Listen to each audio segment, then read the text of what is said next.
never believed in ghosts or demons. That stuff always felt like stories people told to make the dark more interesting. But that was before the nights started to break me. Started about 3 weeks ago. The first night felt like any other. Scrolling on my phone until I passed out, the glow of the screen still burning behind my eyelids. I don't remember what time I fell asleep, but I remember how I woke up. At first, it was the pressure, like something heavy had settled on my chest. I couldn't move, couldn't breathe right. My limbs felt like they weighed 100 pounds each. My mouth wouldn't open, my throat wouldn't make a sound. Sleep paralysis, I told myself. I'd heard of it before. Hallucinations, pressure on the chest, total paralysis. Scary, but harmless. But then I saw it. At first, it was just a shadow in the corner of my room, near the foot of my bed. My eyes strained to focus in the dim light, and slowly, it became clearer. It wasn't a shadow. It was something standing there, tall but hunched forward like its neck was too long for its body. Its limbs hung at strange angles, and its head, its head nearly brushed the ceiling. It didn't move. It just watched me. I tried to scream, but my throat locked up. My body wouldn't respond, no matter how much I begged it to. My eyes darted around, searching for anything to help me make sense of it. But they kept snapping back to the thing at the edge of the bed. It didn't have a face. Not really. Just a pale, smooth surface where a face should be, with deep, dark impressions where eyes might have been. And those empty pits were locked onto me. Minutes or maybe hours passed like that. Then, as suddenly as it began, I could move again. I gasped so hard I thought I'd vomit. The room was empty. The corner where it had stood was just shadows again. Sleep paralysis. That's all it was.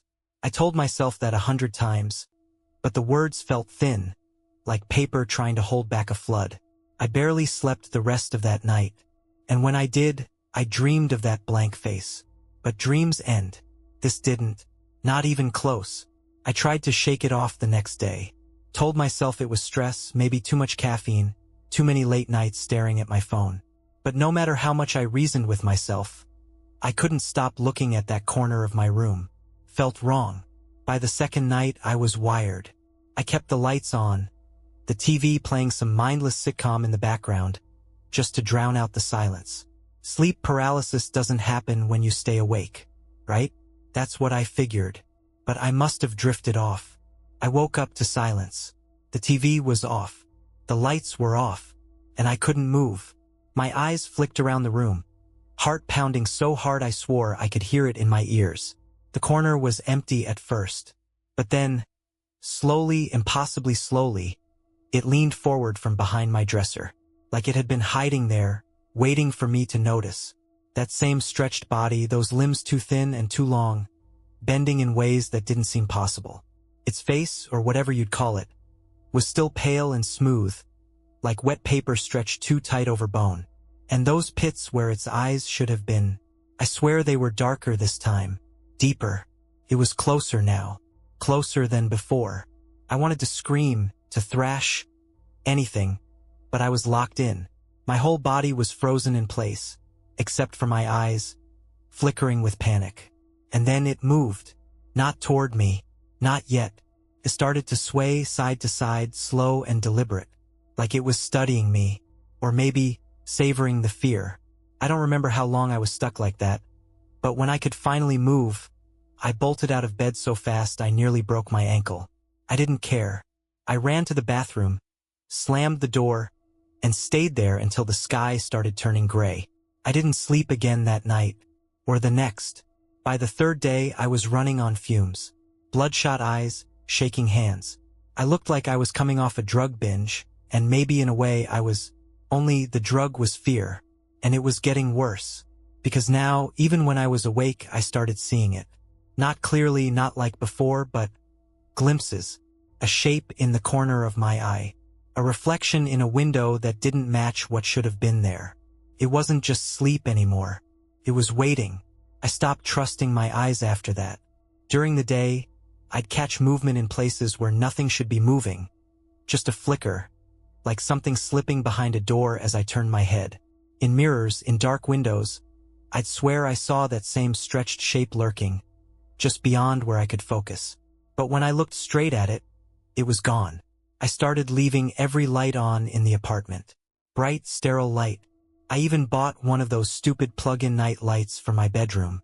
Anything to keep the dark away. Didn't help. The next time it came, it didn't wait for me to fall asleep. I was lying on my bed, eyes wide open, staring at the ceiling, too terrified to even blink. I wasn't paralyzed this time, not yet, but I could feel it. Like the air itself was heavier. The room felt wrong. Tilted somehow, like gravity wasn't working right. Then I heard it. A faint scraping sound. It was coming from the ceiling. Slow, steady, like fingernails dragging across drywall. I didn't want to look. Every part of me screamed to stay still, to ignore it. But I had to. I turned my head, inch by inch, toward the sound. It was up there, flattened against the ceiling, limbs sprawled out at impossible angles. Its head was twisted, craned downward, staring directly at me. Its face, or whatever passed for one, was still smooth and pale, but now it was grinning. Not with a mouth. There was no mouth. But I knew it was grinning. The scraping sound? Its fingers. Long, spindly fingers dragging across the ceiling as it slowly began to crawl toward the wall above my bed. I couldn't move. I wasn't paralyzed. But I couldn't move. I think I blacked out. I woke up the next morning in the corner of my room, curled up against the wall like a kicked dog. I don't even remember getting there. That's when I started locking my bedroom door at night. As if that would matter. But it wasn't just the nights anymore. Sleep deprivation was eating me alive. I was too scared to close my eyes, but too exhausted to stay awake. At work, people started noticing. My boss pulled me aside, asked if I was using. My friends stopped texting back. I didn't care, 'cause I wasn't sure if I was awake anymore, or if I ever really had been. Days and nights blurred together. I couldn't tell when I was awake or asleep anymore. Sometimes I'd catch myself staring at a wall for what felt like seconds, only to realize hours had passed. Once, I blinked and found myself standing in the middle of the street, cars blaring their horns as I stumbled back to the sidewalk. I didn't remember leaving my apartment. But the worst part, the absolute worst part, was knowing it was getting closer. Every night it was just a little nearer. The next time it didn't crawl. It didn't watch from the corner. It was standing beside my bed. I woke up, or maybe I wasn't even asleep, and it was there, looming over me, so close that if it had leaned forward, its blank, pale face would have been inches from mine. Its arms dangled at its sides, fingers so long they nearly brushed the floor. It didn't move. It didn't have to. I could feel it in my bones. That kind of fear. It doesn't make sense until you feel it. It's not just terror. It's like your body knows something ancient, something primal is staring at you. Something that isn't supposed to exist. And then it did something new. It breathed. Not loud, not ragged, but slow and steady, like the air was thick in its lungs. Like it was tasting me.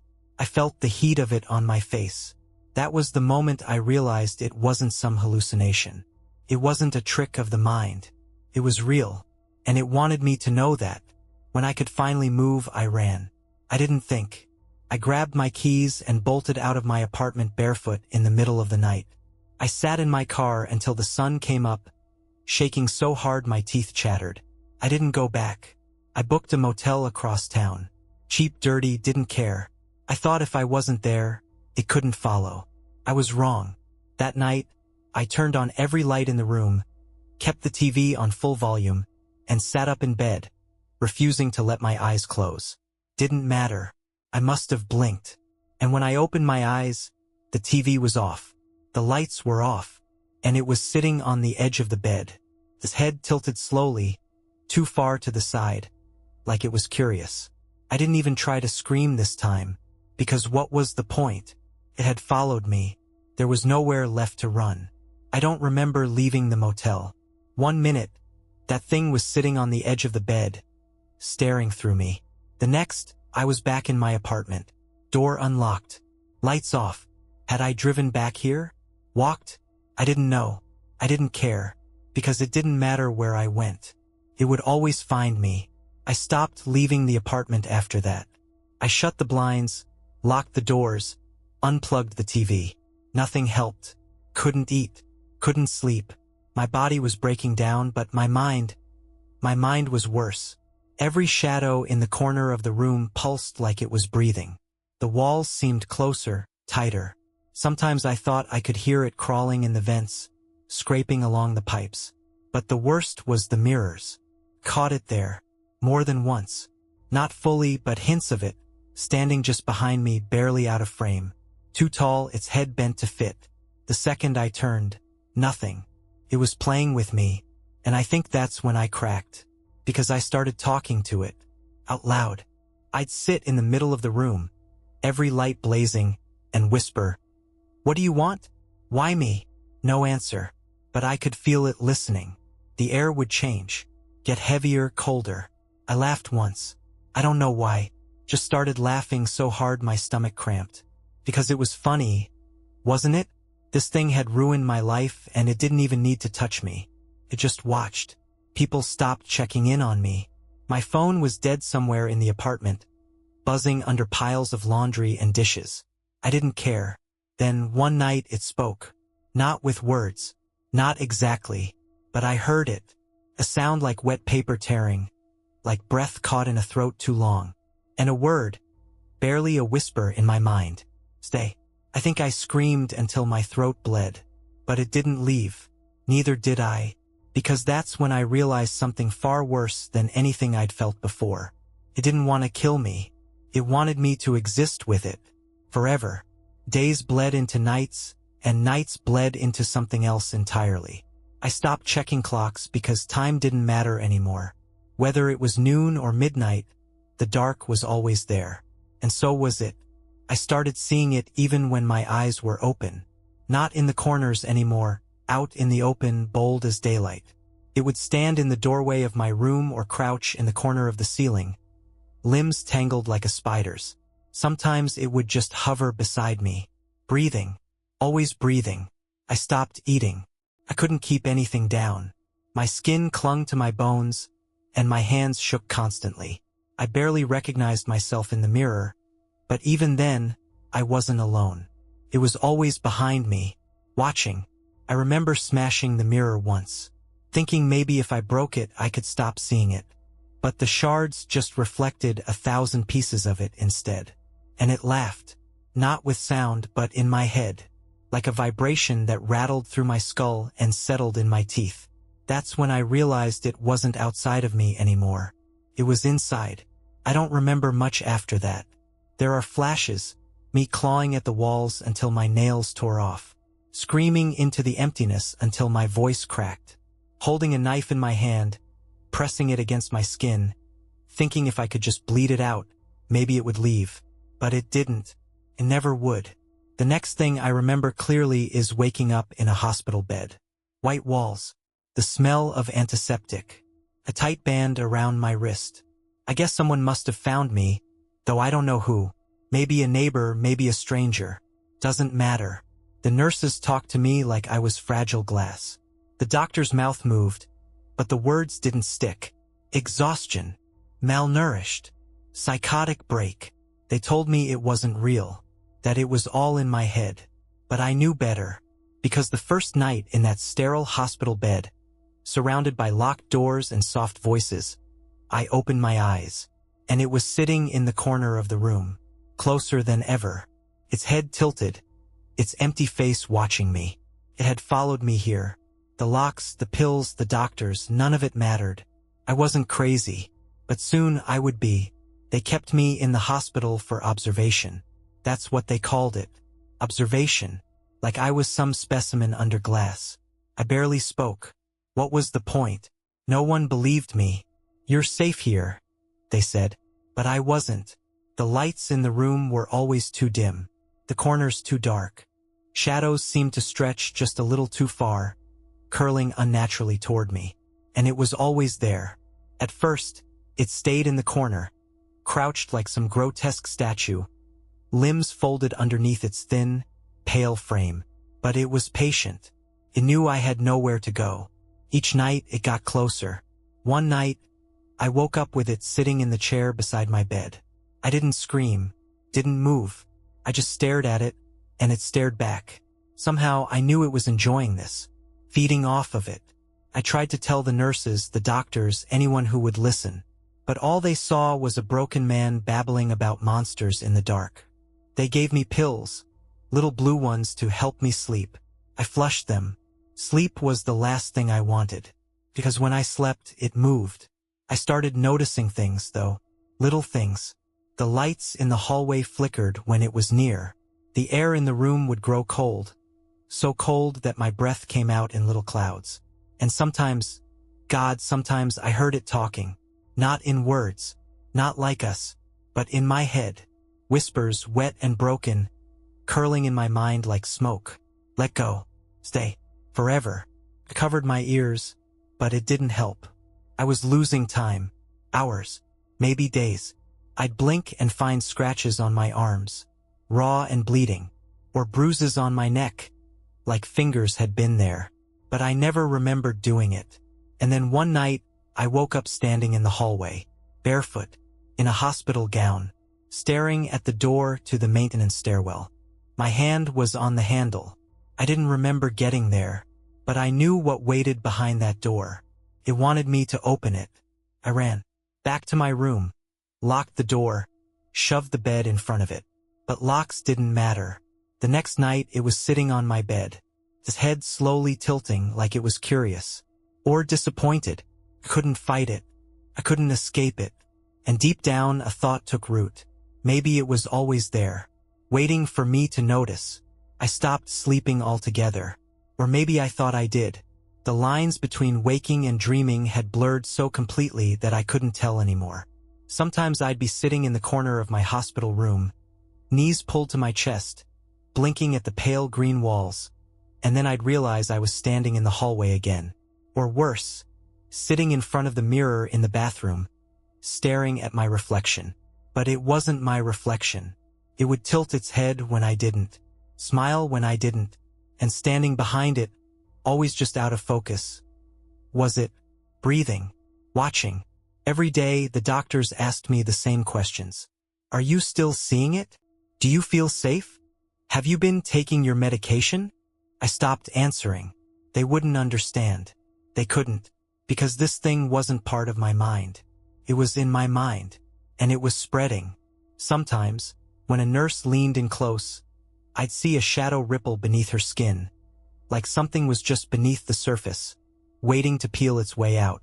Sometimes I'd hear it laughing in other patients' rooms, even though they were empty. I started to wonder if it was only me, or if it was just showing me what was coming for all of us. But none of that compared to the worst moment. The night I heard my mother's voice. It was soft, barely above a whisper. Sweetheart, please just come home. It's okay now. I hadn't seen her in weeks, maybe longer.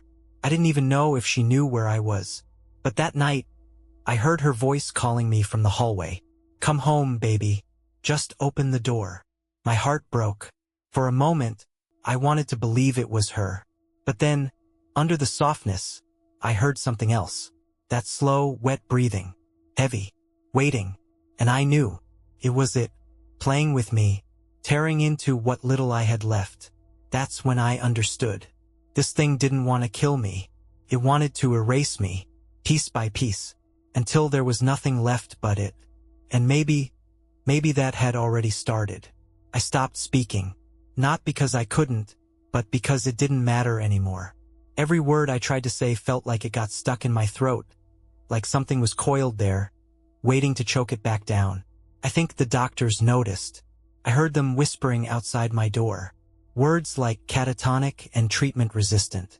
They started talking about new medications, stronger ones. But none of that could touch it.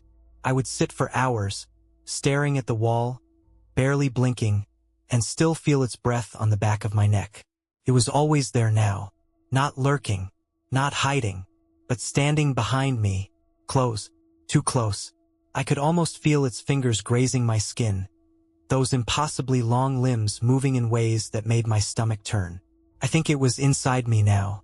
I wasn't alone in my own body. I'd catch myself doing things I couldn't remember deciding to do. Picking at the skin on my arms until I bled, scratching at my scalp until my hair came out in clumps. Once, I woke up in the middle of the night with my hands wrapped around my own throat. Not squeezing, not yet, just holding, as if waiting. And every night, the same whisper, softer now, deeper. Let go. Let me. I started to wonder if I was still me, or if I'd already let it in little by little. Maybe that was the plan all along. Not to scare me, not to kill me, but to wear me down, to peel me open from the inside, until there was nothing left but skin and bone and it. I saw it in the mirror one night, not behind me, in me. His face was my face. Smooth, pale, with those dark, hollow pits where eyes should be. Smiling. I think I smiled back. And for the first time, I didn't feel afraid. I felt tired. So very tired. And in that moment, I understood. It wasn't haunting me. It was becoming me. I don't know how long it's been. Days, weeks, time doesn't exist here. They moved me to a different room. Padded walls, no mirrors, no sharp edges. They think it's for my safety. But it's not me they need to protect. It's them. Because it's not behind me anymore. It's inside. I can feel it moving under my skin, like cold water pouring through my veins. Like my bones don't belong to me. Sometimes I see my reflection in the window at night, still watching. But now it doesn't need to stand in the corner or crawl on the ceiling. It just stares through my eyes, smiling. And I smile back. The doctors don't notice. They think I'm improving, eating again, sleeping, talking. But the voice they hear isn't mine anymore. Not completely. At night, I hear the other patients whispering. They say they feel watched, that something is moving in the dark. It's spreading. I think that was always the point. It didn't want to be alone. Now it won't be. Neither will I. I'm so tired of fighting. Maybe it's better this way. Maybe it's better to let go. And so I do. I let it in. And the last piece of me slips away. All that's left is the smile. And the dark. Watching. Waiting. Breathing. Forever. They let me go. The doctors smiled. Said I was healthy enough to leave. That the medication had worked. That the visions were gone. But they were wrong. It's quieter now, yes. But it's still here. It doesn't need to breathe down my neck or crawl on the ceiling anymore. Because it's part of me. And now it's looking for more. I understand now that was always the plan. Not to haunt me, not to kill me, but to spread. And here I am, telling you this, writing it down piece by piece. You're reading it, thinking it's just a story, but it's not, because now you know about it. Now it knows you, and that's how it starts. A flicker in the corner of your eye, a shape in the dark part of your room, a feeling that you're being watched when you're alone. That's how it begins. And once it notices you, there's no going back. Tonight, when you turn off the lights, when the silence feels too deep, listen carefully. You might hear it breathing, soft and slow, right behind you. Don't look. It wants you to look. But looking won't save you. Nothing will. The door is open now. And it's already inside.